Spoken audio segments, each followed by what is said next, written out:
I found out you have like a little YouTube channel, and I'm like, oh, that's good. That's fun for him. Oh, you did? Fine. Have you watched anything? No.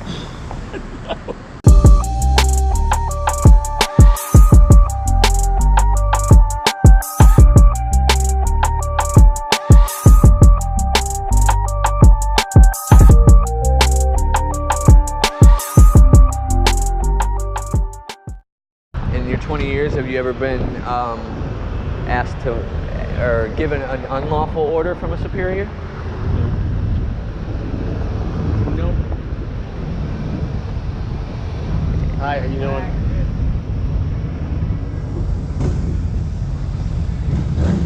How are you, sir? How you doing?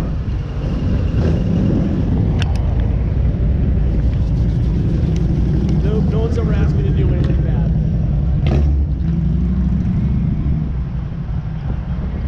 Well, that's good. Yeah. Yeah. That's good. I was reading into some of that part of, I think it was Polk County's general orders where like Everybody's gonna have that. just that or what you have to do if you ever have to break the chain of command.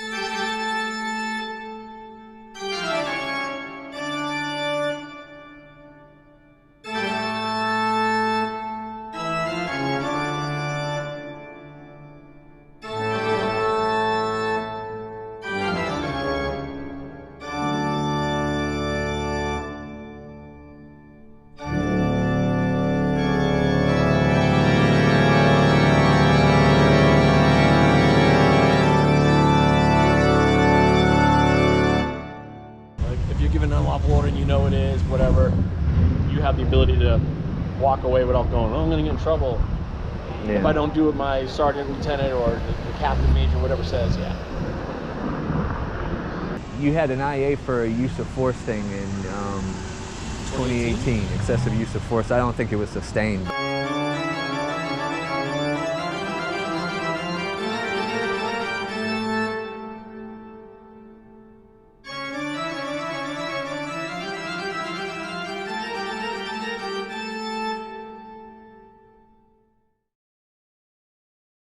Can you speak on what happened, or do you even remember? I was just gonna say I have no idea what you're talking about. Excessive use of force, and then what was it? You were off. You were out. You weren't on it this year, but this was. I pulled a master list from. Now I got to go find it. Was that the guy? Hey man, what's happening? How are you? Good, thanks. How you doing? Good. Was that the guy that came in the police department in the lobby? There's a guy that came in the lobby. And if that's what it is, who else was in it? I have to find it. Brandon? Was Maybe. he a witness in it? Because I think that's the only time I've ever, in 27 years, that anyone's ever tried to say that I've ever used excessive force on someone. Yeah, it's the only Usually one. as you can tell, I can usually talk someone into, not acting a fool. Right, right. That has to be it. That would be my guess. I don't know. I got to find it. This is, you know how many public records requests I've made? No, actually. Buku. No, but I found out you have like a little YouTube channel, and I'm like, oh, that's good. That's fun for him. Oh, you did? Fine. Have you watched anything? No. I haven't even. I was told that we're on there, but I haven't watched it. Yeah, I know it's popular, but no, I haven't had a chance to watch it, but I'm gonna start now because. I'm not. Wait a second, did you put us on there? Yeah, you you're said on there. They told me I was on there, but the whole like 40 extra minutes, or no, I edited down some of the first one and. Oh, Boyd told me. Yeah, because you talked to Boyd, right? Yeah, Boyd actually me. got a in the interview room from inside there. He told me. He said because he said to me, he goes, "Come on, Keigan, you're killing me." I'm like, "What?" And he said, "I saw your conversation with a guy downtown." Oh, what, you're not supposed to talk to me? No. He said you said it. He said you said it. When the tape was on, you went, "Come on, Keigan, you're killing me." I was like, "Oh, okay. Oh, that's something I said? Yeah. Photographing the place, trying to set up for like a bomb attack or something. No, but anybody can make that story up. Well, I don't know. That's what I'm asking. No, but he. I think that's what a lot of people said. They go, "Hey, why do people want to take video on this property? Are they trying to do it for an attack?" Come on, Keigan, you're losing me here. In the, I have to find it now tonight. That has to be it. It's from the PD lobby. Yeah, you and Brandon. Yep. Yep. What do you want to know? Just what happened. Okay. Like yeah, no, somebody... the guy. So the guy came into the PD. Man.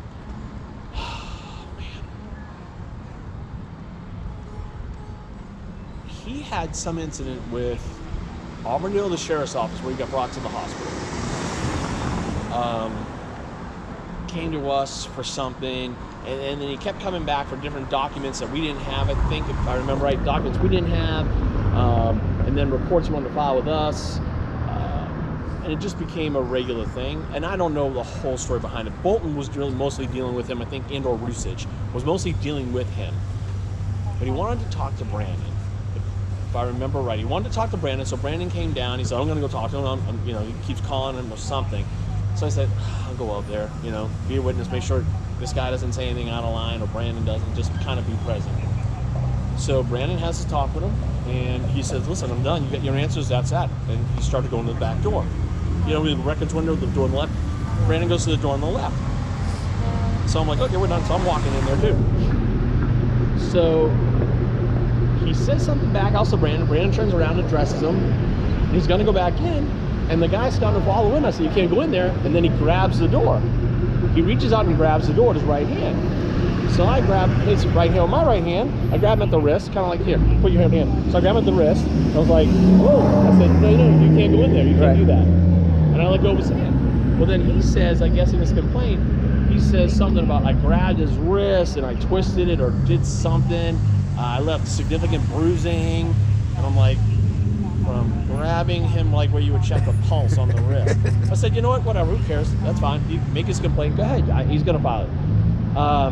But there's video all in there. You can see in the video, I just put my hands on him. I'm like, okay, well, you can't go in there. And he moved his hand off the door. I go, you're not allowed, you don't close that door, don't touch it.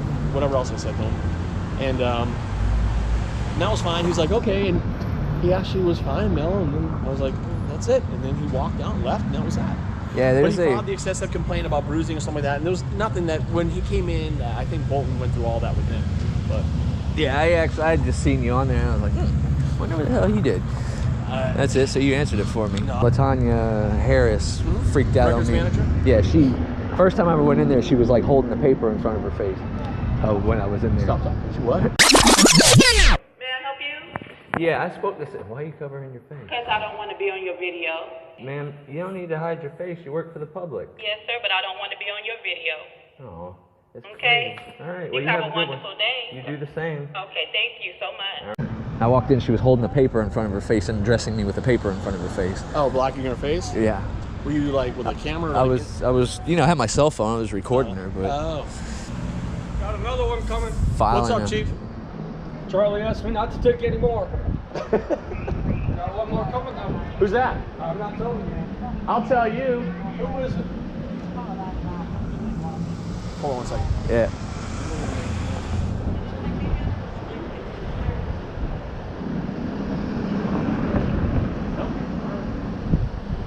But I'll tell you if you came up with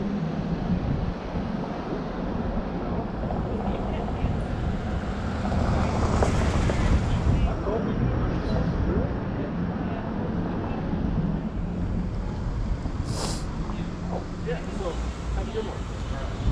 All right. We'll see. Have a good night. Chief of Chief City? Chief of Payne City. Okay.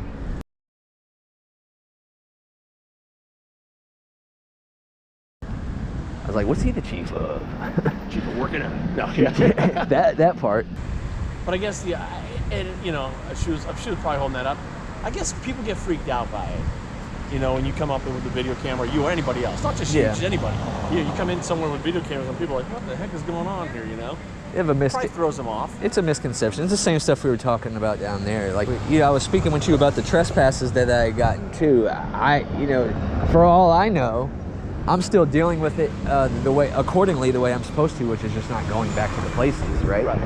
And but I really feel like they're a bit unlawful, the trespass warnings that were served on me, because public places, as far as I know, you have to be committing some sort of a crime, causing a disturbance. You know, it's like the mall. The mall is open to the public, but it's private property. You know, like the bus station. The bus station, while it, you know, might receive some public funding, there's still private money involved in it. It's still a company, it's still a business. They still have the ability to trespass people off it. Now, that's not saying you can't ride the bus. You just got to go wait over there at the bus stop. Oh, you should see the emails that I have from the lawyers trying to tell me that if I, you know, that counts for any Citrus Connection property in Lakeland, Winter Haven. But what about the actual bus itself? If you got on at a terminal, Oh, I've been told that the if bus I stop at the side of the road on, if I 30K. decide this guy must have like stalked my Facebook page or something like that, because I used to work at Applebee's, and he's like, if I should need to go to Applebee's for work or for dinner and get caught on the bus, then I will be prosecuted to the fullest extent.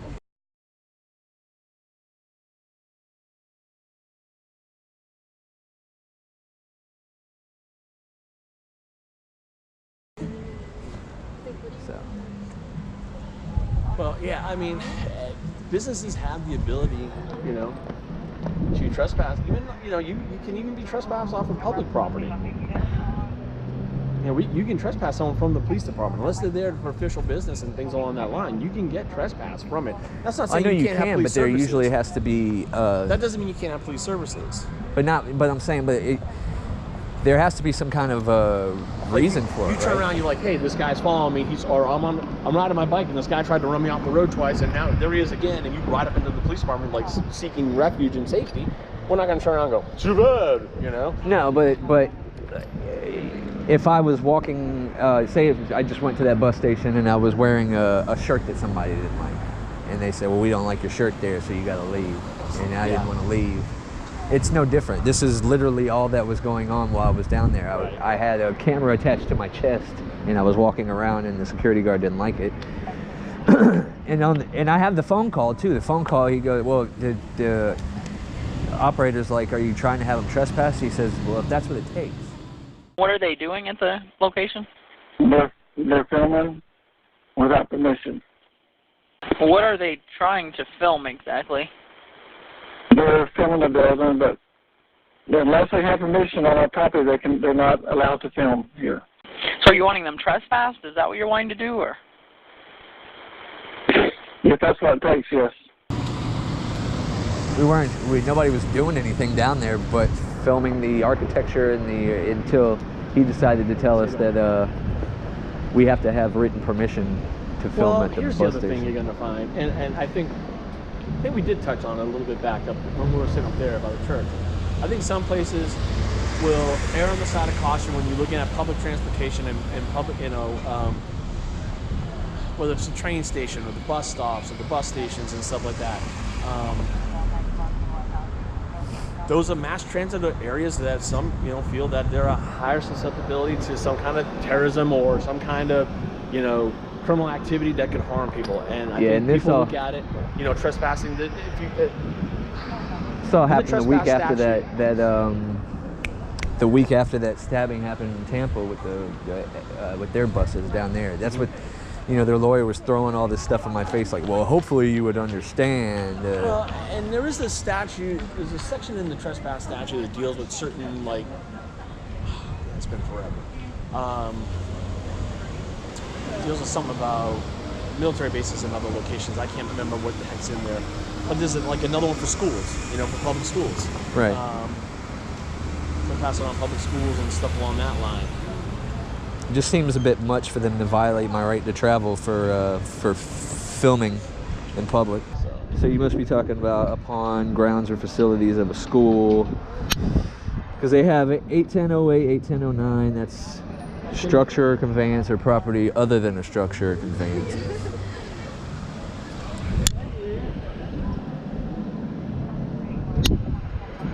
But they just change automatic. They change with the lights. That's all. Oh, okay. That's the first thing they go to right now. They might not have any reason to ask you to leave, but they're going to just try to ask you to leave, because the next thing they're going to do is call you guys and then run the whole thing. And I had a conversation with Garcia about that too. He was like, you know, I always wondered if you guys go in these places and you're recording, and then you record them asking you to leave, and then if that's going to hurt you in any way in the end. How you doing? Good. How you doing? But it's like you said, you shouldn't be able to just ask people to leave just because you feel like asking them to leave. No, I understand that. I mean, it's you know, for businesses, they all have the right. It's just like your house. You have the right to tell people to leave or not. Right. And people run these businesses, so they have that option. As long as it's not, you know, I don't like him because, you know, whatever. As long as it's not discriminatory in some kind of way, you know, that the U.S. government has said protected classes and things like that, It almost is because if Give me one second. Hold on. you're good. I just want to get. I You're want to unplug my phone in my car. Come on. Oh, you mean you didn't need to leave it running to keep it charging?